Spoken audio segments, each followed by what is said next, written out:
Alors on danse.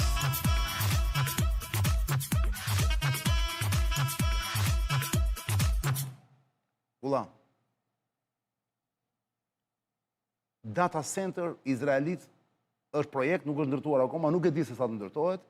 Ky lajm doli më njëherë pas ardhjes së pas vizitës së Ramsit 4 në Izrael, ku mbati fjalim në Knesset dhe u takua me Benjamin Netanyahu në tjerë e tjerë. Le të na shoqëroj tani disa foto që ka atje, Kulla, për të parë se si do duket kjo nëse ndërtohet një ditë. A mund të jetë thjesht projekt, ka shumë projekte që dalin në makete, kështu që shikojmë, por nuk bëhen asnjëherë. Ja, kështu do duket. Nuk e dim ku do jetë. Leja miratohet, izraelitët, leja miratohet, thot këtu. Lajmi izraelitët do ndërtojnë qendër e të dhënave të parë në Shqipëri. Dim që Kulla çfarë është kjo histori? Shiko, data centeret janë sot një investim serios në përbot dhe janë shumë të rëndësishëm. Ka shenjë Ledio. Dhe Izraeli është një nga vendet më zhvilluara për ka kompani në nivel ndërkombëtar gjitha me bazë në Izrael, të cilat krijojnë data center ose qendra të dhënash në përbot, të cilat përdoren për biznes, për siguri kombëtare, për sistemet financiare bankare etj. Unë shpresoj që kjo gjë të ndodhë, sepse nëse kjo gjë do të ndodhë, do të kishim për herë të parë vërtet një gjë të nivelit lartë, edhe nga pikpamja e strukturimit të sigurisë, por edhe nga pikpamja e teknologjisë, plus që do ishte një lajm i mirë edhe për vendet e punës të inxhinierëve të rinj që dalin nga vendet tona dhe përfundojnë për të punuar pastaj në call center. Unë për shembull kam një rast në familjen time, djali xhaxhait tim është profesor në Japoni, pikërisht është një profesor IT-e, ka studiuar në Tiranë dhe pastaj shkoi atje për të bërë doktoraturën dhe kur ishte këtu në Tiranë punoi në Ministrinë e Brendshme 2 vjet me konkurs dhe duke qenë që nuk kishte mundësi tjetër sepse këto janë edhe organizata që punojësit e tyre i paguajnë me nivele të larta, u largua drejt Japonisë ku ka krijuar familje, ka 2 fëmijë, ka bashortën japoneze, edhe jeton jashtë. Pra, nëse kjo gjë do ndodhte, do ishte një lajm shumë i mirë. Qoftë për sigurinë kombëtare, qoftë për tregun, qoftë edhe për rëndësinë që merr vendi. Pra, Kulla, se thua shpresoj të mos jetë si historia e trenit elektrik Durrës Aeroport Tiranë që filloi në kohën e Fatosnanut dhe s'ka përfunduar kurrë. Qartë. Shpresoj të mos jetë. Pra, ti thua nuk duhet e askush, asnjë shpirt i ndjeshëm të shqetësohet, Izraeli na mori dhënat dhe në një mënyrë tani kanë kontroll gjithçka që ka të bëjë me sigurinë kombëtare në Shqipëri, me këto të bankave, me gjithçka që ka të bëjë me tekun, me high-tekun. Po tani e ke seriozisht apo? Jo, po të bëj pyetje. Nxorën hakerat iranianë gjithë publik. Nuk po shkoj për këto historitë me akshin që kemi parë çka ndalet, ç'bëhet etj. Shqyr që të bëhet një herë një gjë, nëse do bëhet një gjë që të vi dikush nga Izraeli ose edhe nga një vend tjetër i zhvilluar dhe të bëjë një data center. Tu bëhet fjalë për Izraelin, pra se kjo kontratë. Izraeli është vendi më serioz. Shpeçi ku është ky vend? Është Xhavzotaj? Është vendi më serioz në botë për këto gjëra. Por unë prandaj kam bërë wow, se për mua është lajm i mirë. Unë kam shkuar, i kam parë me sytë e mi në Izrael disa herë kompanitë e tyre të sigurisë. Jam vërtet nivelit shumë të lartë. Shpresoj që kjo gjë të bëhet. Mund ta kem unë gabim, por unë jam partizan. Edhe një herë për të kaluar në çështje tjetër, ti thua ç'a datash, pra ç'të dhëna do ketë kjo qendër? Ajo ka dhëna që kanë të bëjnë me biznesin, me financën, me sigurinë kombëtare, me infrastrukturat kritike, është një gjë shumë edhe me bankat. Po sigurisht prandaj thash financiare. Si me bankat, domethënë ata mund të rrynë, pra ata i do punojnë atje, koka e bankat mund të mbështeten te serverat që këta do japin, sepse ti mund t'i marrësh me qira serverat nga ato. Dakor. Sot ne marrim serverat, kompanitë tona marrin serverat me qira në përbot, në Zvicër këtu atje. Shpresoj të ndodhë një gjë e tillë, ç'a? Tirana jon thot do jetë në Zalt të Kasharit, në Zalt. Kulla ku bie Zalta? Ja shifi kjo foto tjetër sa e bukur është. Po diku, po foto janë kështu nga kështali internet.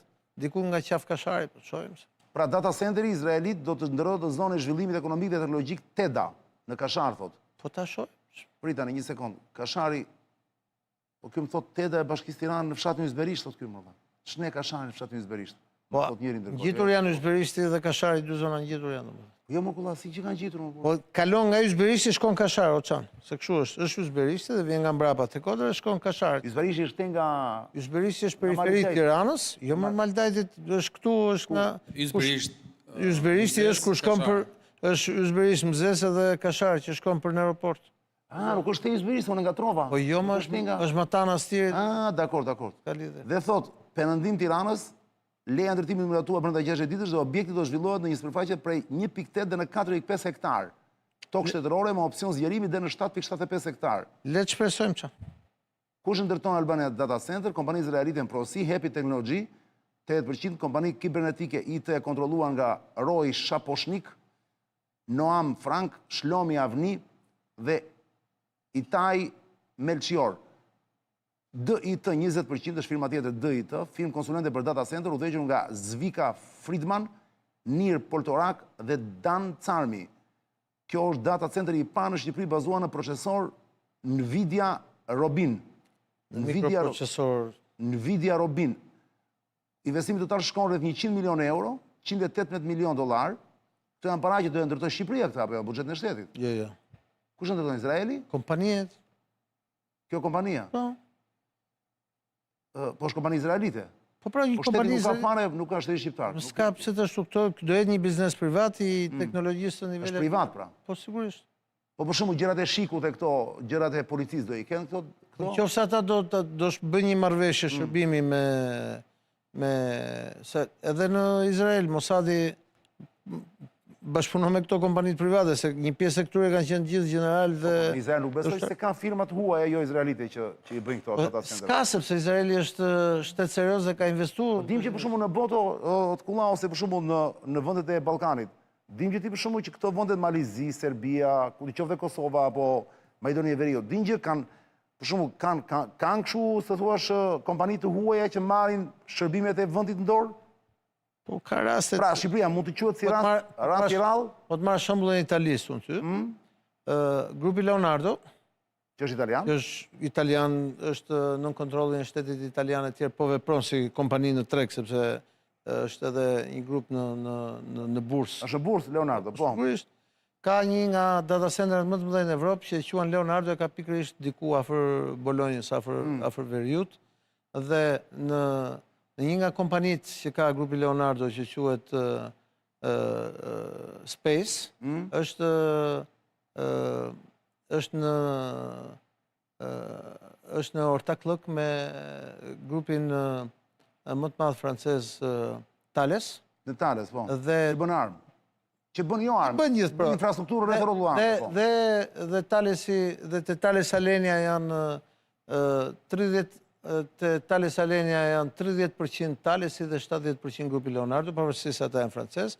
Dhe kundërta në Francë ku menaxhojnë pra një pjesë të satelitëve të tjerë janë 70% francez dhe 30% italian. Ka bashkëpunime sa duhet shumë. Problemi është se si e... Dhe sa kjo është 100% Izraelit?